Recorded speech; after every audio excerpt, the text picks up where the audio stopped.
Before we begin, thank you very much to Jordan SD for joining the Patreon campaign. Thank you very much for contributing. That's an abbreviation of his middle and last name, by the way.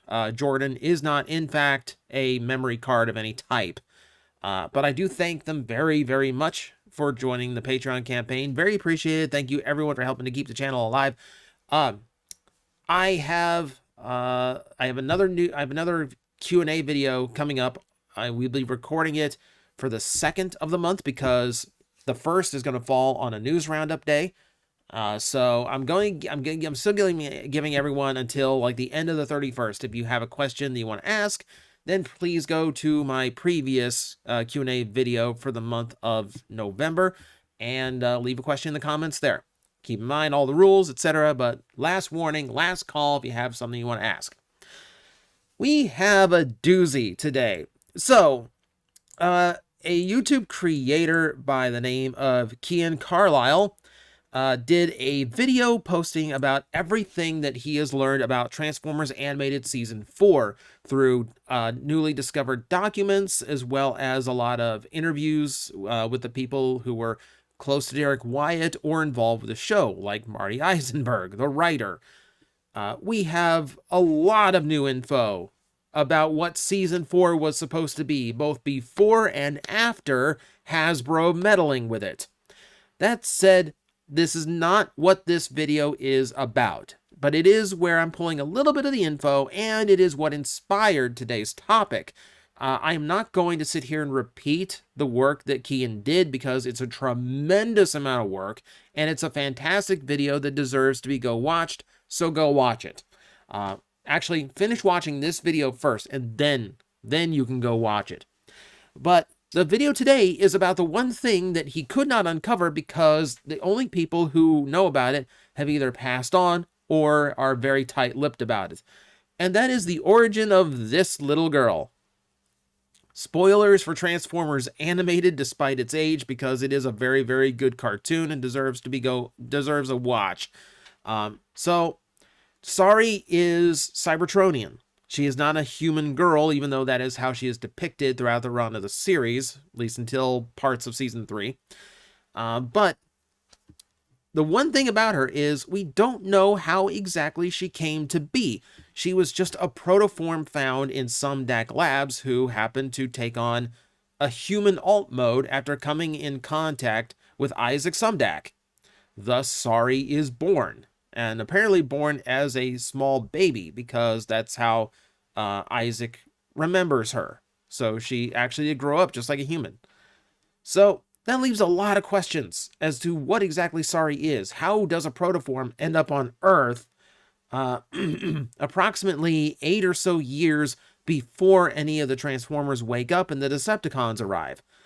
Well, there's only 2 people who actually know what Sari's origin was, and for what I can understand, it sounds like they might have had different versions of it. One of them is Derek Wyatt, who unfortunately passed away, so we can't find out from him. According to him, he was only going to reveal Sari's origin in 2 different ways. Either he was going to say it in a continuation, if they happen to get lucky to get that, because remember, we're in the age where, even Young Justice can come back from cancellation years later, so all bets are off. Or on his deathbed.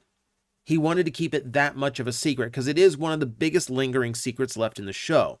Unfortunately, the man had a heart attack, so he didn't have the chance to be on a deathbed and reveal what Sari was. The other man is Marty Eisenberg, the lead writer, and he is also being tight-lipped probably for the same reasons, wanting to potentially have a continuation of the story someday. So he is also given one caveat. If someone guesses it and comes close, then he will spill the beans. But someone has to actually come up with Sari's origin, probably like 90%, 95% correct, in order to actually get him to unlock the info. So, I've got a creative brain. According to him, if you think about it, it's not really that hard. So, let's think about it the way I do. Way too hard. So, we will actually deep dive and examine this to actually figure out exactly what the origin might have been. Now, keep in mind, What I'm about to do is not any kind of canon explanation. I am just making it up. This is me fanficking based on as much conjecture and subtle clues as I could possibly pull from Transformers Animated in order to accomplish this. And it's gonna be a ride. I'm gonna make some broad assumptions, but follow me, everything has logic to it.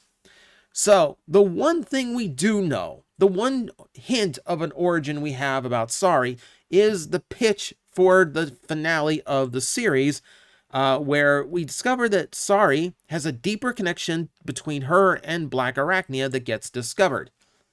And that's all we have, is that somehow Black Arachnia is connected to Sari, which throws everything off. For as far as I know, it's been a while since I don't think Sari and Black Arachnia interacted after Sari discovered she was Cybertronian.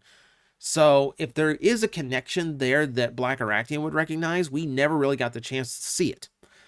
Which does lead the question, what exactly is the connection? How is Black Arachnia, of all characters, actually connected to a Transformer posing as a human girl on Earth?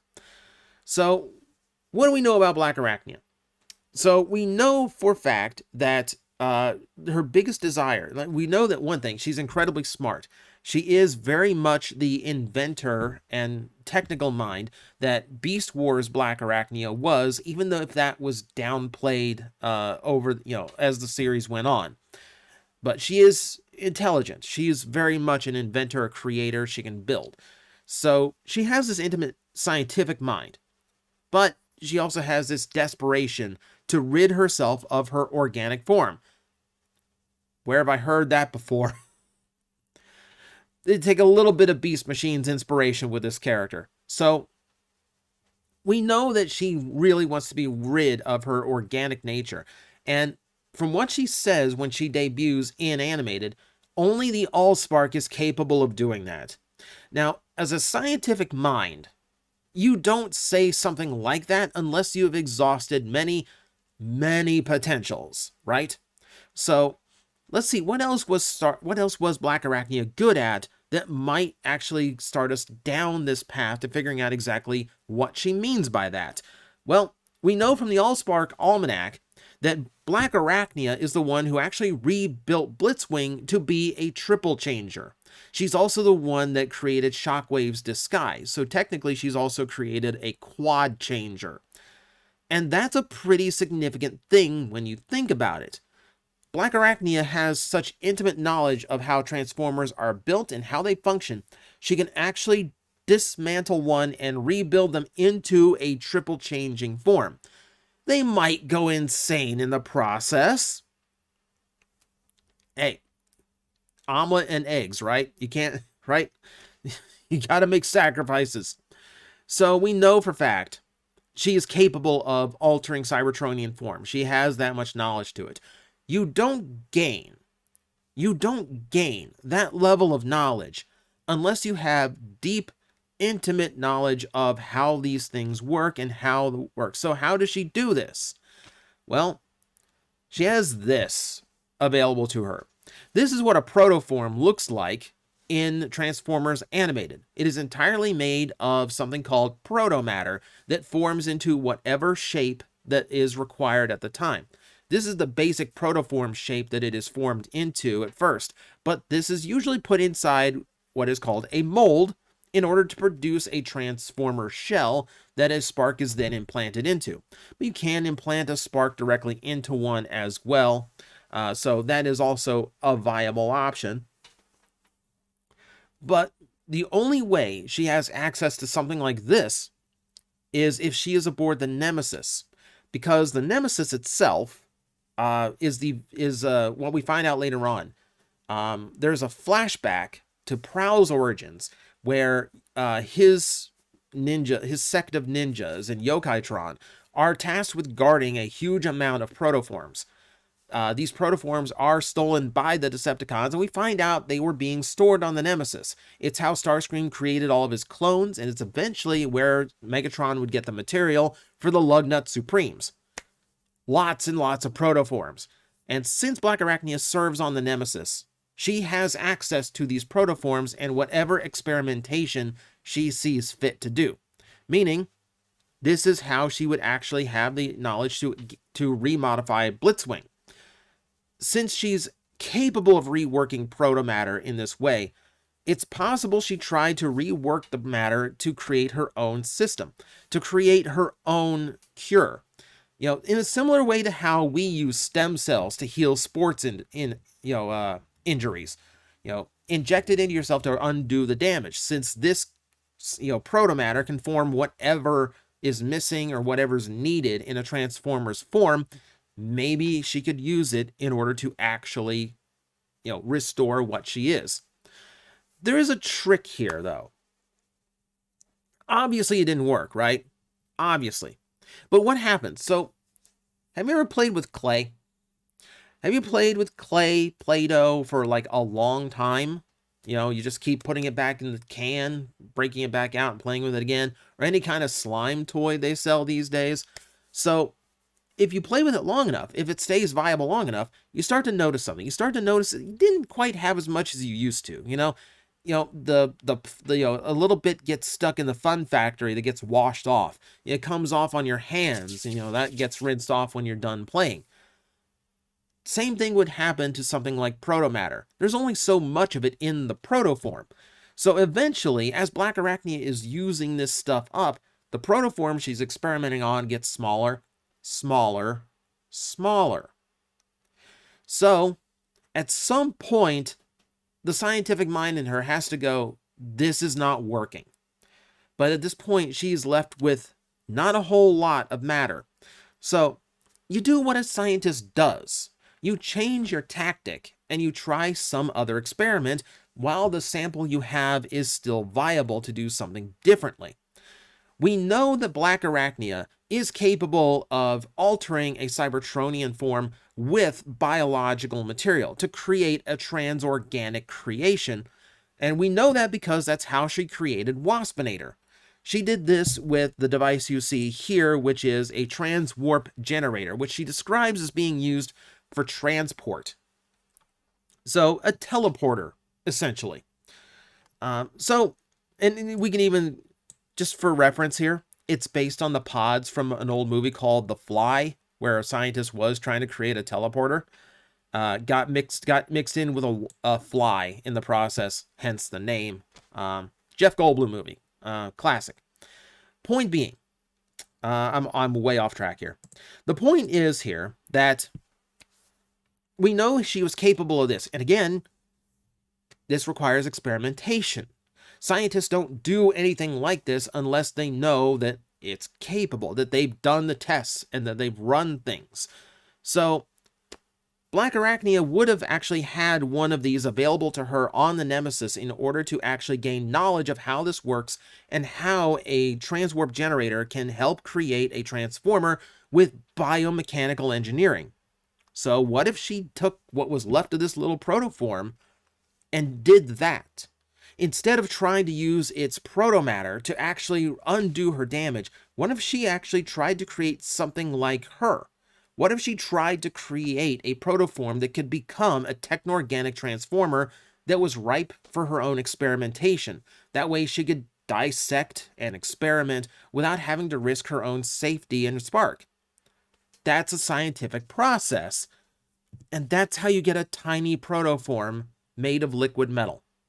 This tiny little creature that is somehow manipulated and adapted to actually be biomechanical. Kind of a huge deal. Now, this this is where we had to jump a little bit. So we have to presume at this point that while she has this tiny protoform to study, they don't have a spark to imbue it with. So at this point, it's just an experiment. It's unviable. So until they actually have access to, the Allspark, which Megatron is currently after, or Vector Sigma, this protoform, to their knowledge, can't come to life. So it gets shelved, right? Until Black Arachnia can actually go through with it. But then the start of the series happens. And the Nemesis itself is seemingly destroyed when it flies through through the explosion of a space bridge. Now, obviously, it was not. And Starscream continues to pilot the barely functioning ship all the way to Earth's moon, which takes about 50 years. All right, so we're about that range. If we're taking a look at that, if we're taking a look at that time range, like it's 40 or 50 years, can't remember which on that hand. Point being, that protoform is still on board the Nemesis when Starscream is flying it around in search of the Allspark. Now, here's another thing I am making a presumption on, but I think it's logical clues. So, what do we know here? We know that when the Decepticons escaped the ship, they took escape pods, which sounds logical. However, if we are to assume that Black Arachnia had access to a transwarp generator, something used for interdimensional or intergalactic transport, according to her, why not use that to escape the ship? That seems like it would get you farther away from the explosion than an escape pod would. And it seems like you could control your destination, get there much faster if you use that. The fact that all 3 Decepticons took the escape pods rather than the transporter would tell me 2 things. Either A, a living transformer can't go through one, or it's too small for them to use. It is described as being used for transport, and if that is a deliberate word, it means that it is for cargo rather than travel, which if I was using a teleporter, I would call it traveling, So there is that to consider. If there is one on board, this gives me reason to believe that it is not large enough for any of the full-size transformers to use. So I have that in my mind, but I also have this in my mind, that the teleporter itself has to have somewhere to go. Typically with things like this, there has to be a connection point, something waiting on the other end. You stick your cargo into your generator, it comes out through mine. Makes sense? Right. So where could this possibly be? If all the if the ship is barely functioning and they're that far from Cybertron, etc., how would this thing find a viable access point where it could actually transport something? Here. Sumdac Tower. I want you to remember everything that Sumdac made. It was all reverse engineered from Megatron, either through his databanks or through his circuitry. It's what led him to actually turn Detroit into this technological utopia. And and it allowed for everything he invented over the course of Transformers Animated. Little secret shame of his. It's part of his character arc. However, when you're building things out of this, and you've got laboratories filled with Decepticon tech, then you don't really have any idea of what you've built sometimes, A lot of times, inventors create things entirely by accident when they were trying to build something else. So, if all you're doing is trying to duplicate machinery that you're learning about from these databanks, or trying to rework circuitry that, this leftover robot is exposing you to, then who knows if what you create is viable or not. Connect one thing, connect a couple other things, and you might just accidentally create something like a transwarp generator, or at the very least, a beacon point to where one could transport to.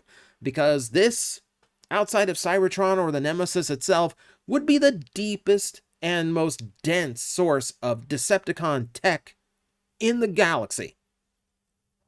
So let's presume this. Let's presume Starscream actually realizes that the Transwarp Generator has found a connection point, that it can actually locate it. Now, all he can do is get a vague idea of the direction it's in. He can't actually trace it back to its source. He just knows the system locked onto something. And it might give him a general idea of the direction to go in, which is what leads him and thus all the Decepticons to Earth eventually. But it's like playing an intergalactic game of hot and cold. Just point in certain direction until the thing beeps louder. That'll take a while, 8 years or so. So what do you do in the meantime? So in the meantime, this teleporter would actually work But how do you use it to your advantage? Okay.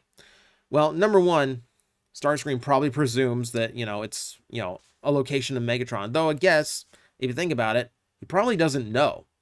He probably doesn't know if it's Megatron or any of the other Decepticons that escaped. All he knows is there's something out there that is connecting to this. So, what does he have? He can't teleport himself in. It's too small. He has this little protoform. He has this tiny little protoform that he found somewhere stashed away in Black Arachnia's labs. And you know what?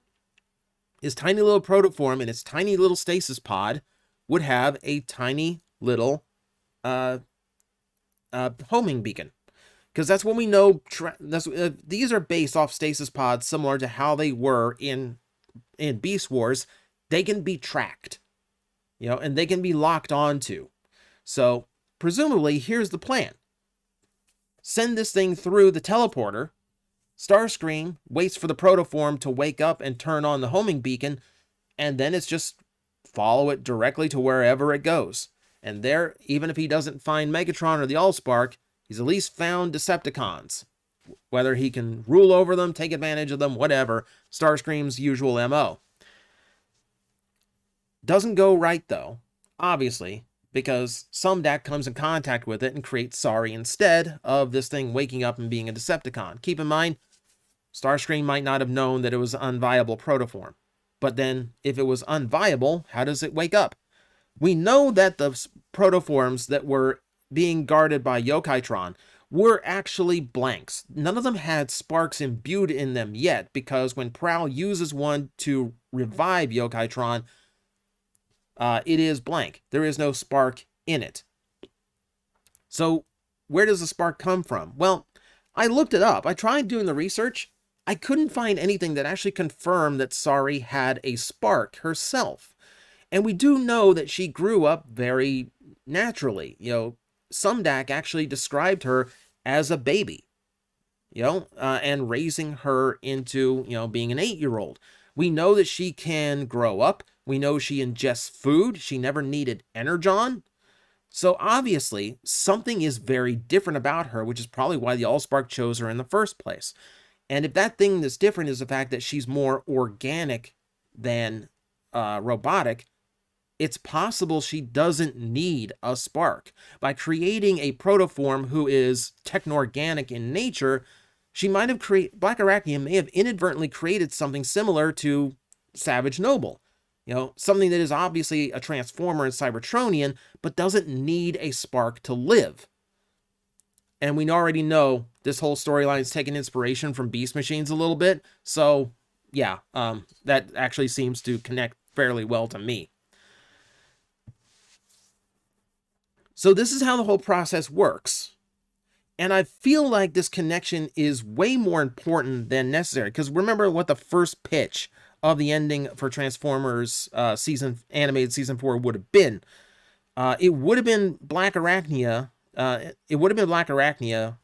Basically rising up and using her techno-organic virus across all of Cybertron. That was the big threat of Season 4's original pitch. It was going to be Black Arachnia as the lead villain with her Predacons, creating this trans-organic virus to turn all of Cybertron into more like her. But it zombified the population instead of turning them into creatures like Waspinator and Black Arachnia. Which means Sari's unique origins might have actually been a big thing. Because if she is created differently, she might have not only been immune to that, but her nature might have also been able to create a cure for it. Keep in mind, this cartoon was aimed more at kids, so we're not going to end off on half of Cybertron being zombified. We're actually going to have like a happy ending, everyone's cured, etc. When you consider that, then this whole backstory makes a lot more sense, because if that is what happened, it would mean that not only would Black Arachnia have accidentally created the undoing of her own plan, great writing if that's the case, by the way, it also means that we have this confrontation between what is technically mother and daughter. Weird to think of it that way, but that's kind of where it would go, wouldn't it? Never really asked who Sari's mother was. Never really had to. But there you go. If they've got a connection, that might be it. It might be, mother, daughter, or at the very least, creator. And coming around to, being, like the one thing that can stop Black Arachnia's plan or undo her damage, not only makes Sari relevant to the storyline, even into season 4, where she otherwise be, her story is already done, but also it creates this great dynamic for the finale. And it makes sense, because like the original plan for season 4's ending would have also had to been Megatron manipulating Autobot and Predacon so that he can take over Cybertron himself, so the Autobots could deal with him. Sari ends up dealing with Black Arachnia. Everything kind of works out that way. So those are my best guesses. Like I said, it's just fan fiction and me finding every little thing I can to connect wires and dots together to create an origin that makes sense. At least it does to me. You are free to let me know in the comments below if it does or not. And so I don't know how to get in touch with the guy, but if Marty Eisenberg ever sees this and tells me like, hey, you got it, awesome. Someone send it to him, because I don't know how to. But that's the guess. That's the story. Let me know what you thought in the comments below. And as always, I will see you next time. We parlay with the captain. You think a werecroc is going to listen to elvish rules of piracy? Of course it would be the freaking elves that invented parlay. I had to think of a quick replacement for the French.